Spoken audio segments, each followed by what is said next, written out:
I knew I was going to dread when I got to this one. I didn't know how much I was going to dread this. From beginning to end, this movie sucked. Who looked at this script and said, yep, that's a movie? Okay, it's a movie. It's not a good movie. Who looked at this script and said that'll work? Who?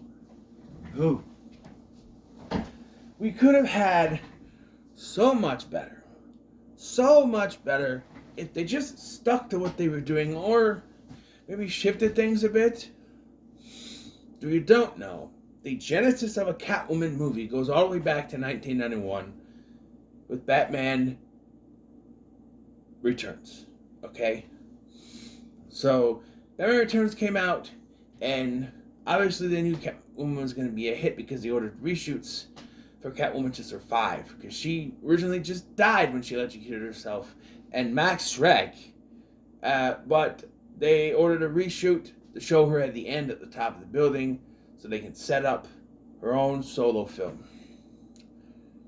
And then, in 1994, it's not in 1995, it'll be 94, before the production of the third Batman movie happened, Tim Burton was fired from what would become Batman Forever, and Joel Schumacher was brought in. So whatever plans they had for the Catwoman movie was halted. And then, Burton left the project, Pfeiffer left the project, and so less than 10 years after this debacle, after the firing, we got Catwoman starring Halle Berry. I heard things about this, but I never actually sat down and watched it. Halle Berry, she's doing the best she can with what the material presents her with, but no, it doesn't work. Add on to that they haven't, the villain is played by Sharon Stone, who is the same age as Michelle Pfeiffer, and could have taken on the role of Catwoman from Michelle Pfeiffer, playing the same goddamn character, and I don't think we would have argued it. We would have been mad that it wasn't Pfeiffer, but if you had Sharon Stone playing the same character, continuing that story, I think it would have worked. It could have worked. But no, she's a villain. A villain that works at a makeup company. And what is the villainous plot? Well, you see, she has this makeup, and I'm not kidding you. She has this makeup that makes your skin impenetrable to harm if you keep using it. If you stop using it, then you're going to get sick, and you're going to get headaches, and you might die. If you stop using it. Which some people might argue, well, just keep on using it then. But, don't want to use the same makeup over and over again. And once you get old enough, you're not going to use makeup all the time. You know what I mean? You know what I'm trying to say here? And you don't, if you're going to be at home, you're not going to have makeup on. Right? So, who knows how long the effects are going to last before it starts to hurt you, right? I'm just saying. And not to mention, Catwoman's friend was using this stuff. I think she was still using it when she was getting a headache. So I don't think it's all completely, So that's one of the big negatives of this. The other one, Halle Berry's not playing Selena Kyle. She's playing Patience. And mine is all gone. No, her name is Patience Phillips. And her origin story, stop me if you heard this one. She works for a company, this big businessman and his wife, but big businessman, and she goes to his office late at night and overhears or finds out that something that's involved with this company is not so good. So this person in charge has her killed, but she doesn't die. Instead, she gets abilities of a cat. it's basically the same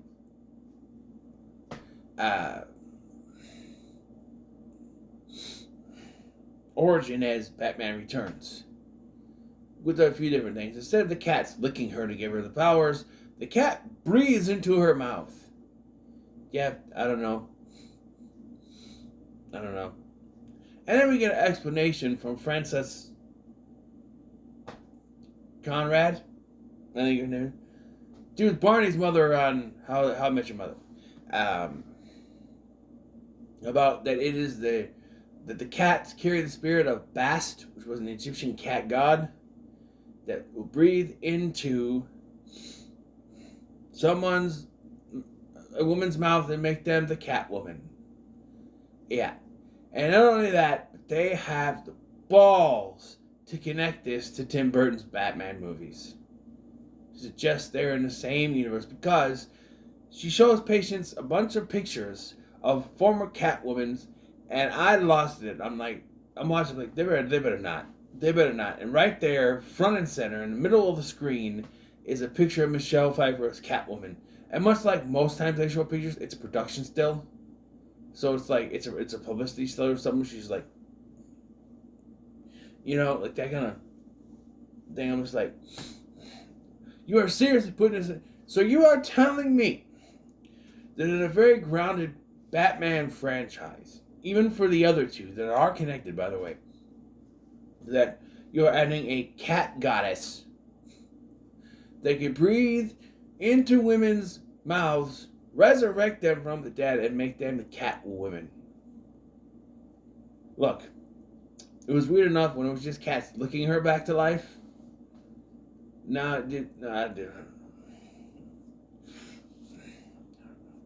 always thought it was weird that she had to fall out of the thing and survive to,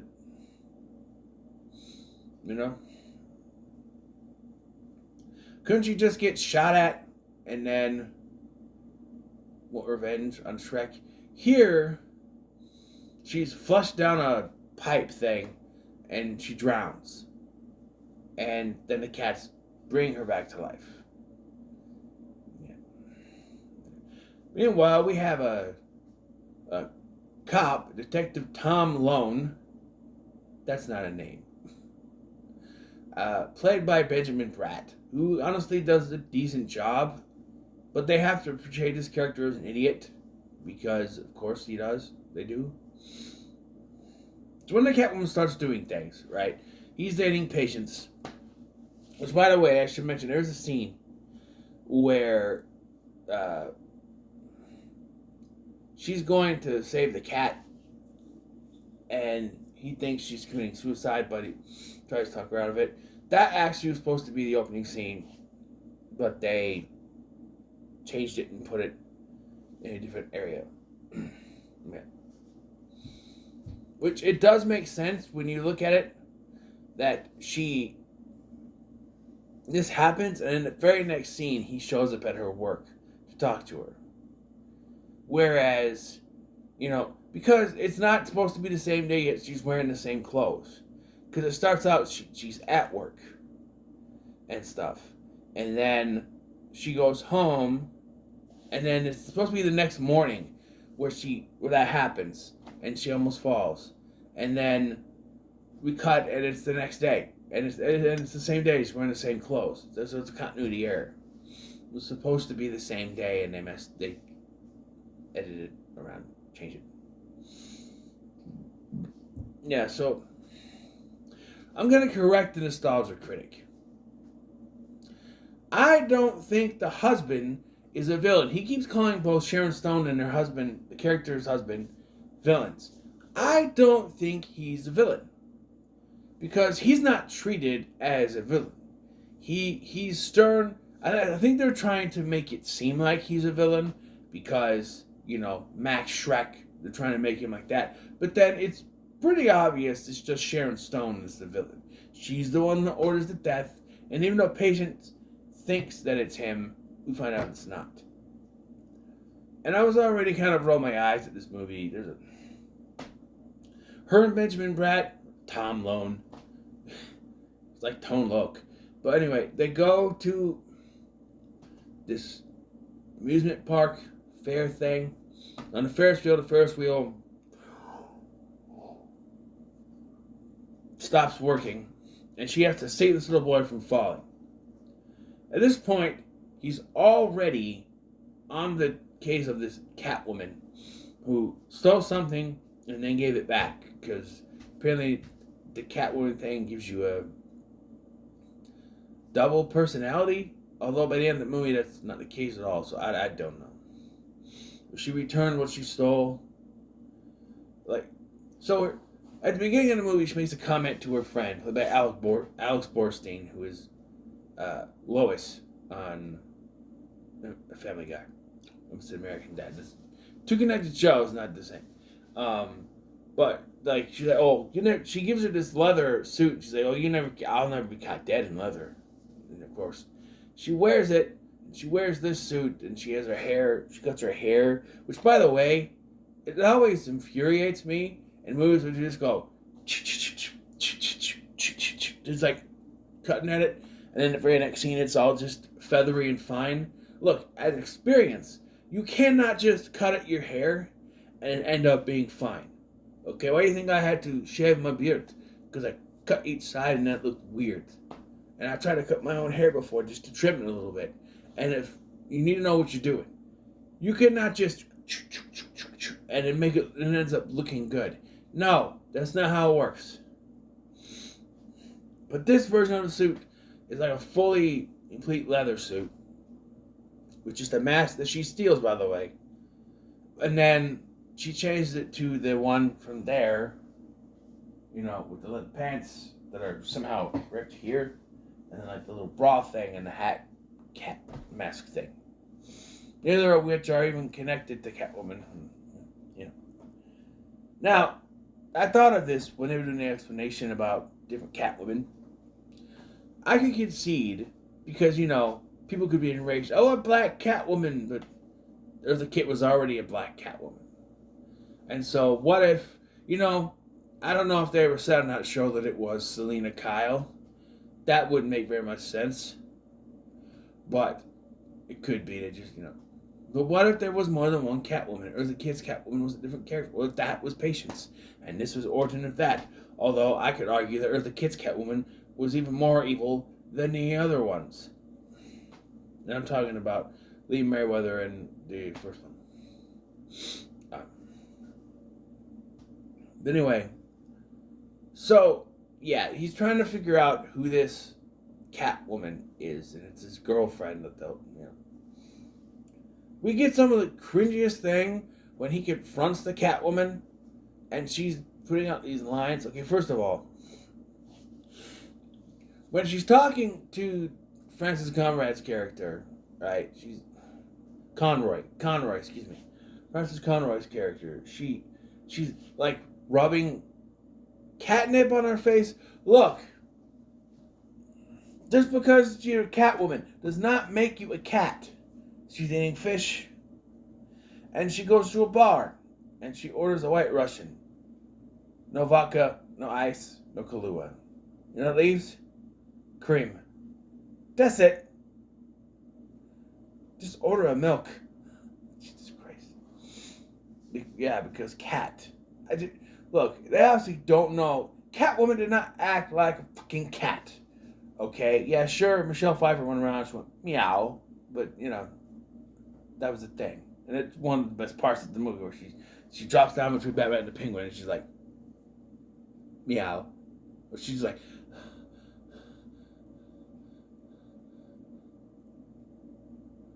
meow. I love that part.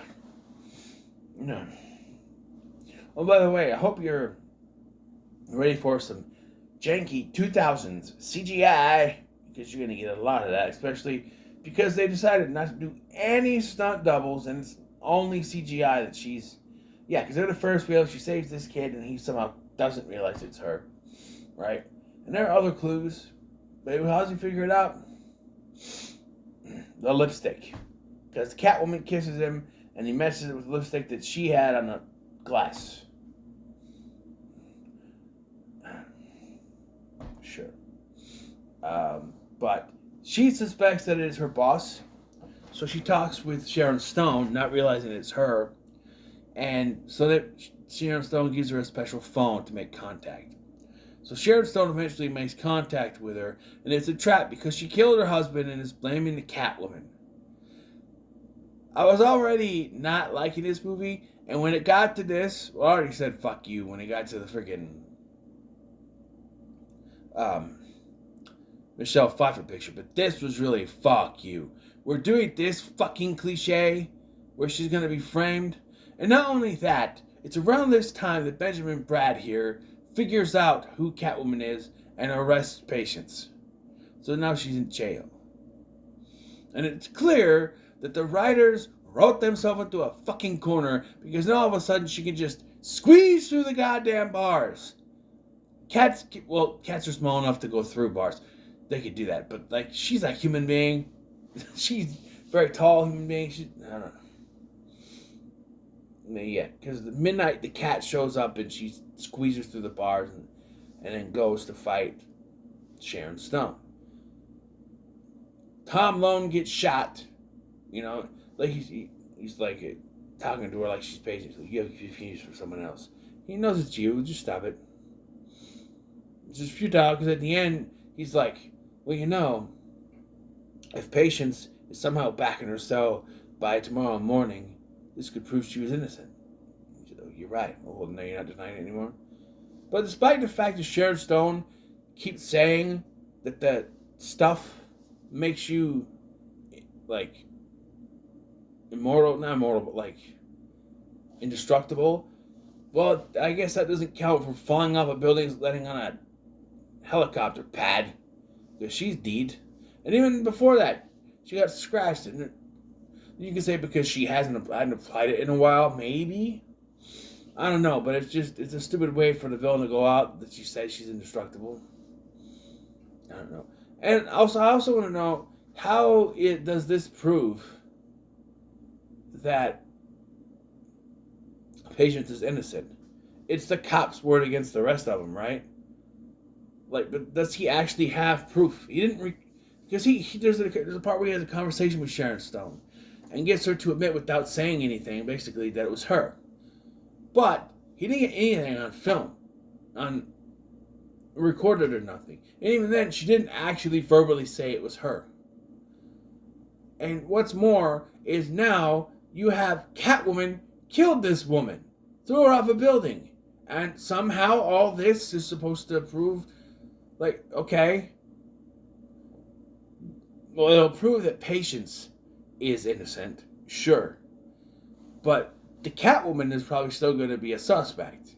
So maybe it gets Patience off the hook, but Catwoman is still going to be a suspect, which is going to put this in a category of, oh, Catwoman's not really a villain, they just see her as one. And to be honest, Catwoman's always been questionable, or which side she's on. She'll jump from side to side depending on what, the situation calls for. Excuse me.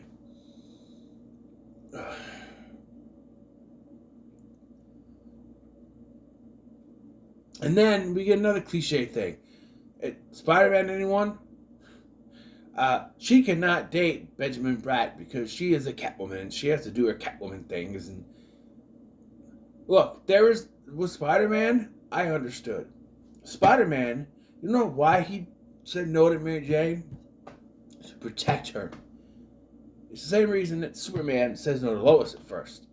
Because if anyone is attached to them, they are in danger. Someone figures out their identity, they're in danger. Now, Mary Jane was already in danger before him. I knew what his identity was, but... Well, no, I guess Osborn knew, but still. She doesn't really have... She has him. He's a cop. Right? He's a cop. He can handle himself. He got shot, but it just doesn't make any sense. She has her friend, too, but... I don't know. It's stupid. It's a cliche ending. Yeah. Now, as much as I want to, I could not outright say that this should fry in hell, because it wasn't that infuriating. It was just nothing to me.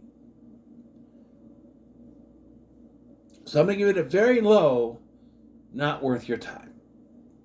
Very low, not worth your time. The lowest you can get without going into Brian in hell, it's just not worth your time. Very low. All right. So let's go ahead and roll the dice for the next one. 2. I can do that.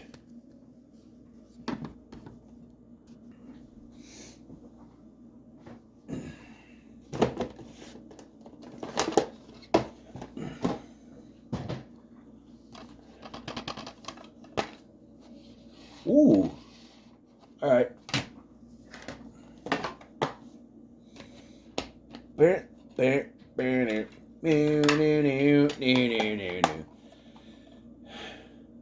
Mystery Men. I haven't watched this in a while. So it should be an interesting watch. So, what are your thoughts on Catwoman? Comment below. Make sure to like, share, and subscribe. Thanks for watching. I'm Scotty, and I'll see you in the next one. Hold on. This is my pocket. It's my pocket here. Okay, how do I...